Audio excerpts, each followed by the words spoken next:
प्रश्नोत्तर सत्संग माध्यम से आज एक प्रश्न आया है। जूही श्रीवास्तव, बिहार। उनका प्रश्न है, अगर धाम में मरने से मुक्ति है तो फिर धाम में जाकर अगर आत्महत्या कर दिया जाए, यानी प्राण त्याग कर दिया जाए, तो क्या मुक्ति मिलेगा? देखिए, भगवान के धाम पहुंचने के लिए मुक्ति के जो है बहुत सारे शर्त है। जैसे भगवान के हाथ में मरना, कोई भी आदमी भगवान के हाथ में मर जाए तो मुक्ति, जैसे ताड़का पुतना आदमी मरे तो मुक्ति मिला, उसमें फिर पाप पुण्य कुछ देखा नहीं जाता। मरते समय भगवान का नाम जपने से अगर मर गया तो भी उनका मुक्ति। जैसे अंत समय में गिद्ध, जटायु, बाली आदि प्राण त्याग किया, बहुत सारे ऐसे भक्त, अजामिल। जीवन में रहते हुए अगर 4 धाम सब तीर्थ यात्रा कर लिया तो ही मुक्ति है। अगर जहाँ भी हो वहाँ पर भगवान का नाम हरदम जप कर रहे हैं, दीक्षा मंत्र ग्रहण किए हैं, हरदम भगवान का नाम जप कर रहे हैं तो ही मुक्ति है। ये सब जो शर्त है। मृत्यु के बाद भी गयाज में पिंडदान कर दिया जाए तो ही मुक्ति है, बद्रीनाथ में पिंडदान कर दिया जाए तो ही मुक्ति है। बहुत सारे रास्ते हैं, शास्त्र बताया है। मृत्यु के बाद शवदाह के समय अगर तुलसी का लकड़ी द्वारा जलाया जाए तो ही मुक्ति है। तो ऐसे बहुत प्रकार की रास्ता बताया है। अगर प्राण त्याग करे धाम में तो ही मुक्ति है, शास्त्र में कहा गया है। हमारे ऐसे बहुत सारे लोग हुए हैं जो कि धाम में प्राण त्याग करके मुक्ति प्राप्त किए हैं। जैसे संत ज्ञानेश्वर के पिता माता थे, वो प्रयागराज में जाकर प्राण त्याग किया, मुक्ति हुई। पद्म पुराण में आता है कि रानी जो थी वो केदारनाथ दर्शन करने गई, ज्योतिर्लिंग, वहाँ पर जो है पहाड़ से अपना कूद के प्राण त्याग कर दिया तो उसकी मुक्ति हुई। तो ऐसे बहुत सारे रास्ते हैं भगवत धाम जाने के लिए। लेकिन एक होता है यहाँ पर जीवन में रहते हुए भगवान का भजन, कीर्तन, पूजा पाठ, जप तप करते हुए, धाम तीर्थ करते हुए, भगवान को प्रेम करते हुए, यहाँ का जो कर्तव्य निभाते हुए, आओ ज़्यादा से ज़्यादा समय भगवान का स्मरण, चिंतन, ध्यान, नाम जप ये सब करते हुए ज़्यादा समय समय पर धाम में निवास करते हुए, धाम दर्शन करते हुए, जो इसी प्रकार भगवान से प्रेम करते हुए अपने स्वाभाविक रूप में प्राण त्याग करता है, जब आयुष्य पूरा होता है फिर उसकी जब प्राण त्याग होती है तो वो जब भगवत धाम जाता है तो भगवान उसको स्वागत करते हैं, भगवान को आदर देते हैं। आइए आइए भक्त, आपने जो है संसार में रहते हुए बहुत सुंदर मेरा भजन किया, भक्ति किया, समस्त प्रकार नियम का पालन किया, धाम तीर्थ किया, जप किया। तो भगवान आगे बढ़ करके उनका स्वागत करते हैं और उनकी सम्मान भी होती है। जैसे भगवान के धाम में भी 4 प्रकार 5 प्रकार के लोग जाते हैं।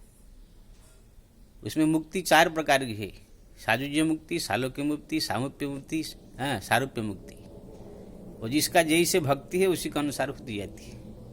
सालोक्य मुक्ति यानी कोई व्यक्ति अगर कैसे ही मर गया, भगवान का भजन कीर्तन किया, जो जितने शर्त मुक्ति का वो पूरा कर दिया, तो कोई भी लोक में, मतलब भगवान का लोक में कहीं भी उनको जगह मिल जाएगा।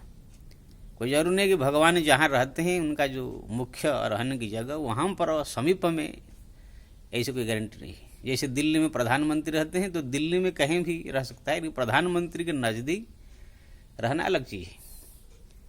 तो सालोक्य मुक्ति उसे कहते हैं। सामीप्य मुक्ति यानी भगवान के समीप पूरा रहेगा, पास में ही परिकर बन करके। एक होता है सारूप्य मुक्ति, और उससे और उच्च भक्ति माना जाता है।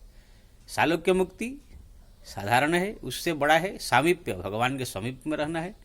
उससे भी बड़ा है भगवान के सारूप्य, यानी भगवान जैसे उनका रूप दिया जाएगा, भगवान के नजदीक भी रहेगा, उनका रूप भी भगवान जैसा का होगा। लेकिन एक होता है सायुज्य मुक्ति, वो भगवान के नजदीक भी रहेगा, भगवान का जैसा रूप होगा, और भगवान को जैसे वैकुंठ में सम्मान आदर पूजा की जाती है उसका ही भगवान के साथ में भी आदर सम्मान पूजा होगा, सायुज्य मुक्ति। तो ये सब अलग अलग भक्तों के अलग अलग सब भक्ति के तरीका के अनुसार उनको मिलती। तो जो व्यक्ति ये संसार में रहते हुए समस्त जो आयुष उनको मिला है, समस्त आयुष पूरा करके जीवन भर भगवान का ज़्यादा से ज़्यादा भजन भक्ति पूजा पाठ जप तप धाम तीर्थ ये सब भक्ति करते हुए मन को भगवान को ज़्यादा से लगा करके नाम जप करते हुए इस करता है, उसको जो है भगवान के नज़दीक प्राप्त होती। धाम में जा करके अपने इच्छा से आत्महत्या कर देना, मर जाना, तो मुक्ति तो मिल जाएगा, भगवान के लोक में पहुंच जाएंगे, लेकिन भगवान के समीप भगवान के जो स्वरूप और नज़दीक ऐसा आपको मिलेगा नहीं। और भगवान जो है भक्त जब प्राण त्याग करके जाता है वैकुंठ, तो उनको जो प्रिय भक्त होते हैं उनको जो है सम्मान करते हैं, आदर के साथ आगे बढ़ करके उनको सम्मान करते हैं, क्योंकि आपने इतने बड़े मोह माया संसार में जो है अपने जीवन धारण करते हुए मेरा भक्ति कर किया, तो भगवान उनको स्वागत करते हैं। लेकिन अगर कोई आत्महत्या कर करके भगवान के धाम में या कहाँ मर गया, तो भगवान उनको भी धाम में जाएगा वो, लेकिन उनको इतना आदर नहीं देते हैं। जब पहुंचेगा प्राणी तब भगवान उनको गुस्सा की दृष्टि से देखेंगे, इसने जो है साधन भजन तो कर नहीं पाया, लेकिन अपने धाम में आत्महत्या कर दिया, दुर्लभ शरीर मिला था उसको हत्या कर दिया। धाम जाएगा लेकिन भगवान के अंदर से प्रसन्नता नहीं होगी, भगवान उनको आदर दृष्टि से नहीं देखेंगे। हाँ, कहीं लोक में उसको जगह मिल जाएगा, ये भी है। इसलिए मैं ये कहूँगा जो ही आप जो है ये शॉर्टकट रास्ता मत देखिए, दुर्लभ शरीर भगवान ने दिया है, इसी में रहते हुए भगवान का भजन कीजिए, पूजा कीजिए, पाठ कीजिए, जप कीजिए, समय समय पर धाम तीर्थ कीजिए, ज़्यादा से ज़्यादा हरिनाम जप कीजिए। जो भी भक्ति संबंधी आपको जो जानकारी है, आप तो पुराण शास्त्र पढ़ते हैं, वो सब करते हुए जीवन को पूर्ण रूप में जी करके फिर जो है भगवान का भक्ति करते हुए प्राण त्याग कीजिए, भगवान के धाम में रहकर प्राण त्याग कीजिए। देखेंगे जब आप मृत्यु होगा भगवान जो है आपको स्वागत करेंगे, आदर करके जो है आपको वैकुंठ में रखेंगे, आपके वहाँ पर सम्मान होगा, आदर होगा, भगवान के नज़र में आप एक उच्च स्थान प्राप्त करेंगे। ऐसे अगर किसी धाम में प्राण त्याग कर देंगे तो लोग तो पहुँच जाएंगे, लेकिन भगवान के नज़र में इतना आदरणीय नहीं होंगे। जय श्री राम।